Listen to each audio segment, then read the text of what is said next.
Now, this new administration in the United States is forcing many governments around the world to reassess their own strategies.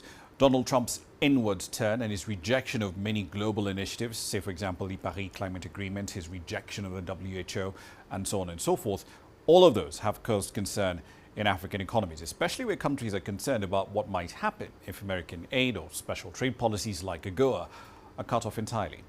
Yasser Kim has been taking a look at what the next 4 years may bring in American relations with Africa. Please raise your right. The worrying signs were there from day one, when U.S. President Donald Trump failed to mention Africa even once during his inaugural speech. He followed that up by suspending the U.S. aid program worldwide, thus cutting vital supplies of financial, economic, social, and health assistance to tens of millions of vulnerable Africans. However, some believe he is playing a dangerous game that could backfire. The U.S. provides security assistance to African countries that will protect U.S. security in the region. For instance, health assistance to Kenya is meant to avoid the spread of HIV/AIDS to the U.S. itself. Same with migration and terrorism. So cutting U.S. aid will have a diverse effect on the U.S., not just in Africa. Africa is full of riches in minerals, oil and petroleum, and other countries like China and Russia will benefit more through bilateral trade and investments in Africa. Trump has targeted two of Africa's largest economies. First, South Africa with sanctions and tariffs, while he's putting pressure on Egypt to receive millions of Palestinians from Gaza.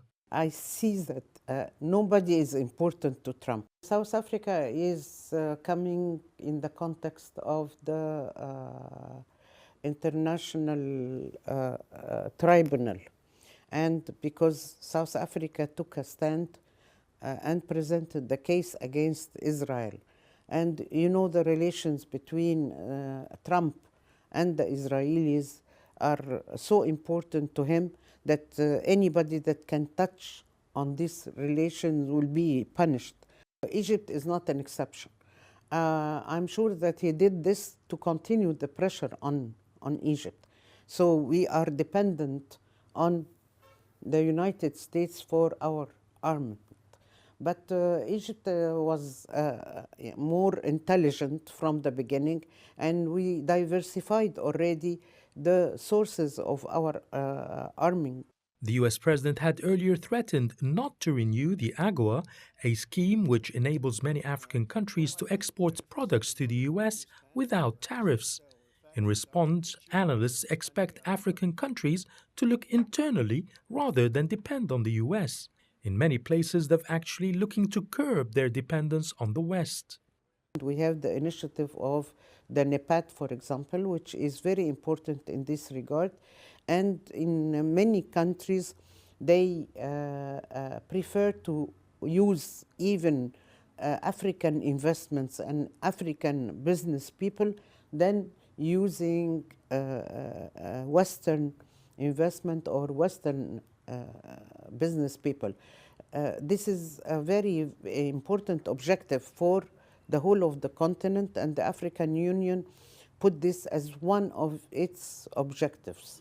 And for some time now, in the west of Africa, all Western influence is completely rejected. Many countries like Egypt are also looking elsewhere. Egypt has diversified its relations, becoming closer to countries like Russia and China. Egypt has also increased its military purchases from the EU, and it has strong ties and receives most of its financing from the Gulf countries.